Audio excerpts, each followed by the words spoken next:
I was doing all these things that society says is healthy, when in reality, what was healthy, it was just like ridiculous. I identified with this. I identified with being the person that was obsessed with nutrition. And I started getting really scared by that. Once I really understood, wow, this is how important my menstrual cycle is. Can't anymore kind of like pretend that I am healthy when I don't have the one thing that indicates health, which is a monthly menstrual cycle. I had to humble myself and I had to realize I've been wrong all of those years and I've been damaging my health all of those years.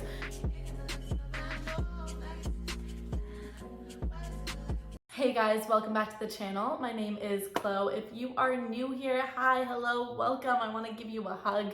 I'm so excited that you are here. I help girls get their period back after years of disordered eating, eating disorders, exercise addiction.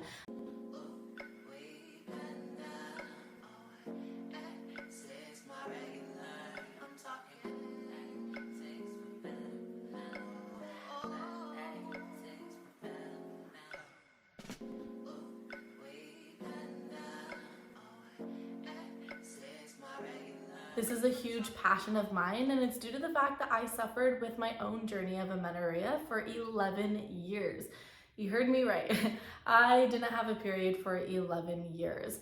And today we're gonna chat about it. I'm gonna redo this whole video that I made years ago of like how I got my period back, and we're gonna dive into the nitty-gritty details of everything. We're gonna go through how I lost it, that way you can understand like what am I doing that's leading to my period not being here, how I got it back, and then if I ever lost my period after healing from amenorrhea. There was a couple of people who asked me that on Instagram, so we're gonna go through it.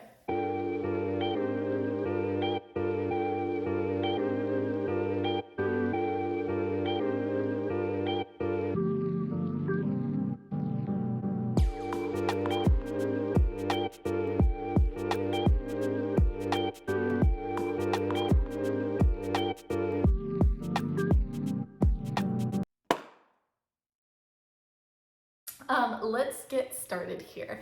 So I had a period when I was 13. When I was 13, I got my first period. I had it probably for about a year. And then when I was 14, that was like my first year of high school, and I started getting into, I don't even want to call it dieting, guys. It was just stupid restriction. Let's just call it that. Pretty much the name of the game was eat as little as possible and exercise as much as you can. So I went to the store and I got a bag of arugula, and then I got a bag of broccoli, and that together was €1.50, so pretty much $1.50, maybe $2. And then I got some little peas. Sounds like a great game, right? Well, pretty quickly I lost a lot of weight, and along with it I lost my period. Not thinking much of it as a 14-year-old, like cool, didn't really like this thing anyways, great, let's move on. And so I continued with the unhealthy behaviors that I was doing, but as the months and the year kind of went on, my parents figured out what was going on, and my mom kind of stepped in and was like, you gotta change something, you gotta eat, you gotta, you know, you can't be doing this, right? So this is where my journey kind of evolved, shifted, changed, transformed, and this is when I kind of wore many different ED hats. Through this time, I went through orthorexia, which is a fixation on clean eating, pure eating. I was obsessed with reading diet books, listening to podcasts, and following all these blogs. And I would go to the public library, and I would take out all these books on raw veganism and plant-based lifestyles and keto and low carb and Atkins and all of these things. And I just became very obsessed with diet. I was the typical clean eater. Everything had to be like, triple washed, sprouted, organic quinoa, and it all had to be no sugar, dairy-free, gluten-free, all of that. I just became obsessed with labels, and I became obsessed with certain dietary regimes. Now, over the 11 years that I had orthorexia, it shifted and it changed quite a bit. It was the classic, oh my gosh, I'm keto, and then all of a sudden, like, a lot of really bad things would start to happen. I was feeling really crappy, and then so it'd be like, oh my gosh, what have I been doing? meat is bad. I need to be eating more carbs and no meat. And then I would go vegan. And it was kind of this back and forth type of thing, always kind of switching my diet. But whatever it was, I would be obsessed with it. I would do it perfectly to a T. I would look up all these meal plans and follow what other people were doing. Always, whatever diet I was on, I was like religiously proselyting this diet, if that makes sense. Like, I would tell everyone, like, hi, I'm Chloe, I'm raw till 4. What does that mean, Chloe? Oh, it means that I, only eat raw foods until 4 o'clock when I can have some sweet potatoes. It was just like ridiculous. I identified with this. I identified with being the person that was obsessed with nutrition. I, at the same time, kind of fell into my exercise addiction. I wanted to be healthy. It really did. It really, really did start out with this desire to just be healthier. But it quickly got very disordered. And so I started going to the gym, started doing P90X, started really pushing myself physically. And as I started kind of going to the gym and doing more like, HIIT workouts, I started getting an addiction to movement. And pretty soon it was a very low level compulsory movement as well. So not only was I spending hours at the gym, I was also walking everywhere. Gotta get those 10K steps in, right? I was walking everywhere. I was always cleaning the house. I was always just on my feet, trying to move, trying to just not be sitting still. And this went on for years and years and years and years. Now, during this time, obviously I was suppressing my body weight quite a bit. So I have 2 sisters and a mom, and my mom and 2 sisters are all literally like the same weight, like very little fluctuation in that. And let's just say I was way lower than that, meaning I was really suppressing my body weight. I was suppressing my body weight. I had very little body fat. This probably wasn't my lowest, but this was a time where I was like kind of interested in getting like the body stats of my body, and it definitely was not my lowest weight. So mind you, it was not my lowest weight. And I got one of those body composition things where you I went like this because you hold on to the thing and it kind of measures your body fat and how much your arm weighs, how much your leg weighs, all of that. And I was at like 8% body fat. And again, mind you, that was not my worst at all. And I remember thinking at the time, like, this is great, right? I have 8% body fat. I am like yada yada weight. I can fit in yada yada size, and this is great. And I was like getting a high off of all of this, so much so that I didn't even really notice how crappy everything was and how bad everything got. Once I got to this kind of like, whoa, this is what's happening, I kind of became awake as to like what I did to my body and what has been happening. When I kind of realized that, I realized, oh my gosh, my digestion is so awful, like beyond awful. I was constantly gassy, like the gassy that hurts, right? The gassy where you're like sitting inside class being like, oh my gosh, like don't ask me a question because I'm trying to clench my glutes as tight as I can right now because I'm about to just all over this classroom, and it's not going to be good. I was constantly constipated, bloated after every single meal, which kind of perpetuated this addiction to restriction because, oh my gosh, that morning time when I woke up with having nothing in my stomach, especially after working out, was like, hallelujah, this is amazing, I feel so good. But then it's like the second I took like a sip of water, it was like, okay, now we're going to severely extend and feel very uncomfortable. It wasn't just like, oh, I'm a little bloated. It was like, I am bloated, like, so bad. So my digestion was so bad. I had a lot of brain fog. I couldn't think clearly. My work at school was definitely not to the caliber that I could have created if I wasn't thinking about food all the time, which brings me to the next thing. I was thinking about food all the time and exercise and food and exercise, and if I, ate too much and if I need to exercise more, and that was pretty much like all I thought about. I also had zero sex drive at this time, but as like a goody-good little Christian girl who was supposed to stay very far away from any sort of like intimacy with a man, I didn't really that wasn't an issue at the time for me, but definitely as I became an adult and started getting in relationships, that became an issue. It wasn't just a low sex drive, it was like no desire to be intimate. It was like, get away from me, don't touch me, don't hug me, like, like I can't do this. I can't be with someone for hours on end. Like, you guys all make me anxious. I started having yellowing skin and very dry, crackly skin. Ooh, I remember, it's like no matter how much lotion I put on my hands, dry, crackly, and just very almost painful to the touch. I started having handfuls of my hair fall out, like handfuls, so much so that I actually had to go, and it was the only time in my life that I did this, where it was so bad where I had to chop my hair. I don't think I have any pictures of the time, but it got chopped to like here. But that is how like drastic it was. I started having body hair all over me. I'm trying to remember everything that happened during this time. Insomnia, that was like the worst, you guys. I wasn't sleeping at all. And it's so funny because let me remind you what I said here in the beginning. This was all for health, which really, if I broke it down, I think it was all for health, but my version of health was skinny and like abs.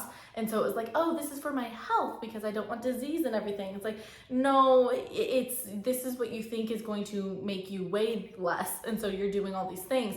But what's funny about me going on this like healthscapade is that I was trying to find health, but depleting it the whole time. Sleep is super, super important. And to have insomnia for years, I'm talking about like 8 or so years, like that was like really hard insomnia times for probably about 8 years. I always suffered with bad sleep throughout my whole like journey, but like insomnia as in like I was getting maybe an hour of sleep max for years. It was driving me insane. No matter how much melatonin or like anything I got, I remember one night literally thinking like, I want to go to the hospital and I want to have them put me under. Like that's how crazy it was finally getting, where it's like, just put me under. Like I just, no, knock me out medically with the like most drugs that you can. I don't want to be awake.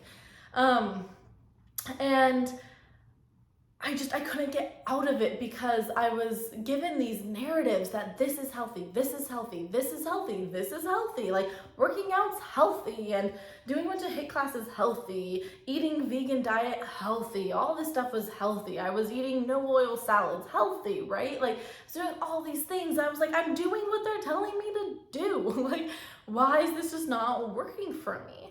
Until I finally came to the realization that I, over the years, was just damaging my metabolism, had completely slowed everything down, hence the no period, hence the bad digestive issues, hence the low immune system, and that I put my body in a complete starvation state. And it was a big realization. It was like, wow, this is what's going on. I thought I just wasn't doing the diets correctly, which is why I kept on going more and more extreme, right? Oh my gosh, I'm not doing the vegan diet right. It must be because I need to be raw vegan. Oh my gosh, raw veganism. No, I need to be, juice fasting. And it kept on going and going and going until I realized like, wow, it wasn't me who was doing this wrong. It was the diets that were wrong in the first place. They weren't meant to support me, a 20-something-year-old woman who's supposed to have a high enough body fat percentage to get pregnant. It just wasn't. And I was at that time in my life where I was like, okay, I'm getting to the point where I do want a partner and I do want to have kids and I'm ready to like get my period back. I understand now why it's important. So I did a lot of research and understanding that your period being gone is not just your period being gone. You not ovulating has serious effects on your health and on your body. It's putting you at risk for ovarian cancer, for breast cancer. It's putting you at risk for obviously osteoporosis, we know, but there's so many other things, heart disease, stuff like that starts to go off. And I started getting really scared by that. Once I really understood, wow, this is how important my menstrual cycle is. This is how important being nourished is. And I am not doing that. And I can't anymore kind of like pretend that I am healthy when I don't have the one thing that indicates health, which is a monthly menstrual cycle. I had to humble myself and I had to realize I've been wrong all of those years and I've been damaging my health all of those years. This was a huge humbling moment. I have a big ego. I'm gonna just call it out, okay? And it was like, okay. Like I've been wrong this whole time. And I've been lying to myself thinking that I am happy and healthy, but I'm not. I kind of equate it to like someone who's an alcoholic, where it's like they just keep on numbing and numbing and numbing via alcohol, but like if anyone challenges them on it, they're like, oh, I'm fine, I totally have a healthy relationship with alcohol, what are you talking about? And it's not until they have like that big moment where they realize, wow, oh my gosh, I've been lying to myself all these years. I've been numbing out, I haven't been happy, I've been stressed, I've been over drinking. Like, that's kind of where I was at, where I was like, oh my gosh, all those broccoli sprouts have been hurting me. And at the time that I kind of made this realization, I had over the year progressively gotten stricter and stricter with my vegan diet. And at this point, I was raw vegan / fruitarianite, is that what you call it? I was eating a lot of fruit and had to have days of like just fruit days, like 10 or 12 mangoes at once, that type of thing, like mono mealing on fruit. And I woke up one morning and was like, I want my period. Like, I'm scared. At this point, I literally was like, I am scared that I don't have my period. Like, now that I know what it does, I'm kind of freaked out. And so I kind of let that fear of like what I did to my body and that fear of like, oh my gosh, all of these things can start to happen because I'm in a low metabolic state. I let that kind of drive and spur my recovery. So I've said this before if you've watched my other things, but I went to my family's chicken coop. I got 4 eggs. I made an omelet. I put cheese in it. I put cream in it. I got toast and I buttered my toast and ate that for lunch. And by that night, I was at Whole Foods on the phone with my sister being like, what meat do I make? And she's like, what, you're making meat? And I was like, no time for questions. What meat do I make? I need to eat meat. And it just went from there. And so how I got my period back, let's transition into this. I let go, I let go, I let go, I let go. I let go, I surrendered. I had to let go of every single thing that I had ever learned about nutrition. I had a completely blank slate and go, we're starting from scratch. We're going to eat everything that you ate when you were little. You are going to eat what your family's eating. You are going to eat what you crave. You are going to have 0 restrictions, and you're gonna build up your metabolism and get your period back and figure out what this thing called health is. And it's crazy to see the progression. So this is one of the first meals that I had after deciding I was going all in. And after a couple weeks, like literally just a couple weeks, maybe a month and a half of eating bone marrow and cake and pies and tons of eggs and bread and really exploring new foods like pizza, stuff that I hadn't eaten in a while, this is the progress I made. And you can see that I am just so much healthier. I still wasn't at the end of my journey yet though, but I was just, finally looking alive.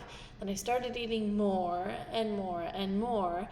And I put on even more weight. You can see from my body composition charts, this was literally like in the middle of my journey. So this wasn't my lowest low and it wasn't my highest high, but you can just see kind of the progression in the middle here. This was literally within the span of like 2.5 weeks. So it went fast.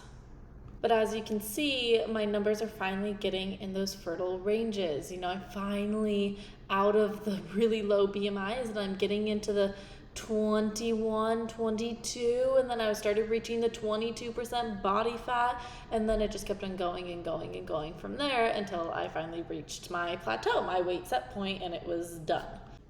By the end of my journey, I looked a lot different, yes, but I looked a lot healthier. I felt a lot healthier, and I really truly learned to enjoy my new body and just how vibrant I felt in it.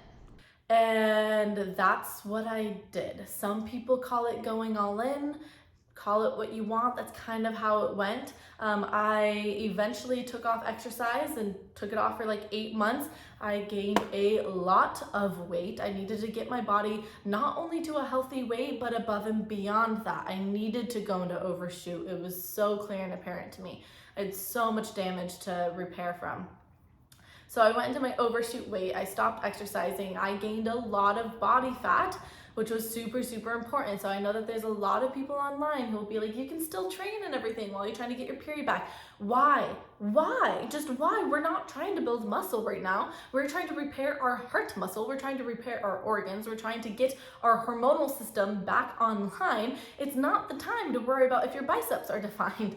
If anything, that's gonna block you a lot, because then it means that you're building more muscle and you're lowering your body fat percentage again. So you could be gaining weight, but still have a low body fat percentage, and then that's not gonna get your period back. I did a lot of research. I understood I actually needed to put on body fat. Like, yes, that nasty, dirty word that none of us wanna say. I needed to put on body fat. It was the only way to get my period back. And so I went on that journey. It was August 19th that I decided I was going to eat everything. And it was December 31st that I got my period back, my first recovery period. That was a moment of like, oh my gosh, everything that I just did the last couple months, which literally seemed insane. I had severe bouts of extreme hunger. I was eating, I never was someone to count calories, mind you, but if I was to, with my knowledge of calories now, because I work in this field, I would say I was pushing 8,000 to 9,000 calories a day on a pretty consistent basis, which shows in the weight gain that happened pretty fast. But it was kind of this like, again, it was that innate just feeling of like, oh my gosh, I finally understand what I've been doing to myself all these years. And it scared me. And I was ready to get out of it, and I was ready to get out of it fast, because I was like, I actually don't think my body's gonna last too much longer. And so I was like, I need to start giving my body what it needs. I cannot hold back. Could not hold back. I couldn't hold back on processed food. I couldn't hold back on, maybe I just won't eat as much carbs. I couldn't hold back on any of that, guys. It was a full on let go and eat. And yes, I also am someone, oh my gosh, that is a big wasp in my room. Oh no. Okay, that just took me like 10 minutes to get that stupid wasp out of my room. So I'm sorry, let's pick it up where I left off. I think we'll go here. While I was someone who had an understanding at that point of the foods that were going to be super, super important for me to eat, the liver, the pate, the herring, the oysters, the scallops, the steak, those type of things, like I had an understanding, I think a healthy understanding at that point of just like nutritive, supportive foods with bioavailable nutrition, foods that were going to help me really be healthy. I had an understanding of that. I ate plenty of those things. I was eating tons of eggs, raw milk. I was doing like those type of stuff. But I also had an understanding that I had an unhealthy relationship with food, and I needed to heal my food anxiety and my food stress. And I needed to get to the place where I felt okay, like the world's not going to end if I ate an Oreo. And so it was really a mixture of both things. But anyways, so I got my period back, and I knew that I still had healing to do after that. And so I continued on my journey of no exercising and really eating well, continuing to nourish my body. I was not going to just dip back into energy debt. I was adamant about making an actual change in my life I'm never going to view food the way that I viewed food again. And I wanted it to be that way. And I went until things just started becoming natural and effortless and easy. My appetite started shifting and changing. During my recovery, I was doing I would sometimes do 5-6 eggs for breakfast, and it's like all of a sudden I was wanting just 2 eggs for breakfast. That's nothing restrictive, that's nothing, it was just the natural, just like, yeah, 2 eggs seems good. I can go back to kind of what everyone else was eating, but I had to go through that period of abundance. And so that took time to go through that kind of process. And it was amazing to me how just everything in my life, my health, my personality, my mental health, everything just skyrocketed and improved, and I finally felt like me again. It was weird. It was like saying hello to myself after 11 years of being in prison. It was like, wow, hi, this is who you are. Nice to meet you. This is you're rad. Wow, I like you. But I had no idea who I was. I had zero idea, because I was always identifying with a diet. For all of you who have this fear that weight gain will just continue, and that you'll never feel comfortable in your body again, it just simply is not true. You hit a weight set point, you hit overshoot, and then eventually, as you become more and more nourished, your body finds its happy place. My body's at its happy place right now, where I'm nourished, I'm healthy, I'm strong, and yet I'm making progress at the gym, and I'm, just in a really good place. And so it's definitely possible to find balance again and to heal your metabolism fully. And so that was kind of my journey. I'm trying to think if there's anything else in that like little part there. Yeah, over time, overshoot kind of just came off, and I started being active again in a very healthy way. I was all doing this very slowly, guys. This was not just got my period back, started going back to the gym 7 days a week. I still don't go back to the gym 7 days a week because I understand how unsupportive for my hormones that would be. And so it was really like, okay, we go back maybe twice a week to the gym. And it was a really slow process. It took a lot of patience. It took a lot of kindness. It took a lot of me discovering a life outside of all these things. So I wasn't just sitting there being like, I can't exercise until Wednesday. It was like, I'm so busy. Getting back into exercise was kind of, I was like, how did I have time for this before? I was like, I'm so busy now. Like, don't have time to add an exercise, to go drive to the gym and do all of that. But I eventually found my groove with everything, and I eventually found what health really means to me, which I now understand is eating enough to support your metabolism, having enough body fat to support your hormones, and being free with your food so that you can say yes to any food that anyone offers you, so that you can go out on dates and say yes to the food there, so that you can go to a friend's house and eat whatever their mom is making, so that you can travel the world and do all those things. That to me is kind of what is encompassed in that word health. Now, for the question, did I lose my period? Did I dip into amenorrhea anytime after my recovery? And the short answer is no, never. I missed my fourth period, or my fourth period was just quite late.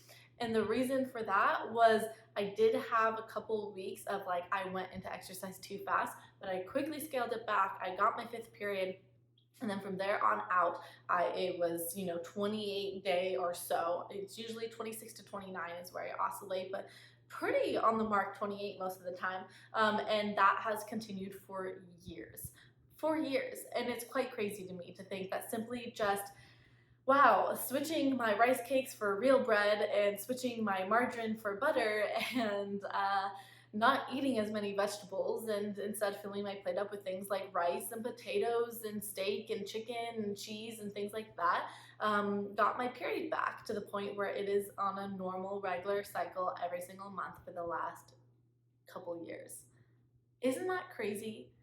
I mean, it's so crazy because I was so just like, I want health. I was doing all these things that society says is healthy, when in reality, what was healthy was loosening up, was not obsessing so much about the food, was not going on those trendy diets and eliminating a bunch of calories. Rather, it was me going back to nutrient-dense, nourishing ancestral foods, along with having food freedom, letting go of my obsession with the gym, allowing my body to relax.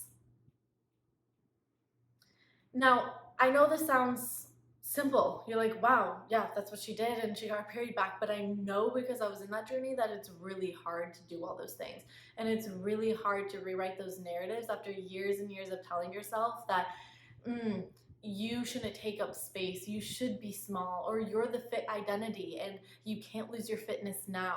I know how hard it is to go through that whole process, which is why I created my course, Get Your Flow On, which is designed to help you get your period back, restore your metabolism, and heal your relationship with food. We dive into everything from understanding diet culture and the many myths that we hear about it, from understanding your menstrual cycle and why it's important, and how we can learn as women to work with the different seasons that we have in our cycle, in our 28-day cycle. We talk about body image and weight gain and what it means to be strong and healthy, and how we choose to perceive our body, and how a lot of the times the body image has nothing to do with our body. We dive into all of that very in-depth modules and lessons, and then with the course we have the recovery community. This community is heartwarming, it's so special, it's beautiful to see the support that goes on in that group. Not only am I in there daily, it is the #1 social media app that I check, is like where we host our community, but I am there daily. I'm doing Eat With Me lives. I'm helping you process in the moment your fear of a specific food. I am doing group coaching. I'm doing Q&A lives. I am in there in the chat sending inspiration, but it's not only me, it is the other girls and the girls who are recovered, help the girls who are brand new to the group. And like so many people got their period back this last summer. And it's just like, day after day, we're getting messages of, I just did this, I just did this, I just did this, I just ate with my family for the first time, I just, had my first steak, I had my first hamburger, I just canceled my gym membership, I just went a whole month without exercising. Like, it's so cool to just see the progress that's been had in that community, because people feel well supported, they feel held, they feel like they are given the tools that they can move forward and take these steps, and they know they have a community of wonderful women who have become their sisters, supporting them and cheering them on for any moment that becomes hard or they run into an obstacle. This is what I wanted back in the beginning of my recovery, where I was like, oh shoot, I lost my period. Like, if I had just gotten into like the Get Your Phone course, it would have been like, oh, wow, mind blown. Like, I just totally like rethunk how I thought health. There's actually a module in the course, one of my favorites, is called Redefining Health. Like, that is just, can every woman take that, please? Like, it is so juicy and so good to understand what truly is health, and is what your version of health or your ED's version of health, is that actually health? Is it? No, it's not. We have to redefine what health means for us before we go on this journey of discovering what health is. Anyways, it's a really beautiful program, and I really do invite anyone who's in this journey, who's really stuck and like, I've been doing recovery for years and I haven't gotten anywhere and I still don't have my period back. I'm like, that's not okay. We can get your period back in a couple of months. Like, you shouldn't be going years and years and years trying to do this recovery process. And so if you're really interested in getting this type of support and mentorship, you can click the link down below. You can also send me a DM on Instagram, and I can send you all the access links. We can chat on the phone. We can talk about, is this the program for you? And yeah, I get so excited every single time that we welcome new people into this group. It's really a beautiful space. So that is the updated version of my why I lost my period, how I got it back, and how I kept it. Honestly, I kept it by continuing to nourish my body and to not dip into stupid fad diets, and to not dip into thinking that my body needs to be a certain size, rather letting my body choose the size that it wants to be, and supporting its health by supporting my metabolism. Again, all things we go through in the course in detail. You also get complete access to me to just ask me any questions when you're in the course. So any questions you guys have, you can in detail ask me them, and I will respond either via text or voice note, or sometimes a video. Okay, that is it from me, guys. If you are new here, please make sure that you subscribe to my channel. If this was helpful for you guys, please make sure that you like the video. I really appreciate that. I appreciate you guys being here, and good luck on your recovery journeys. Bye.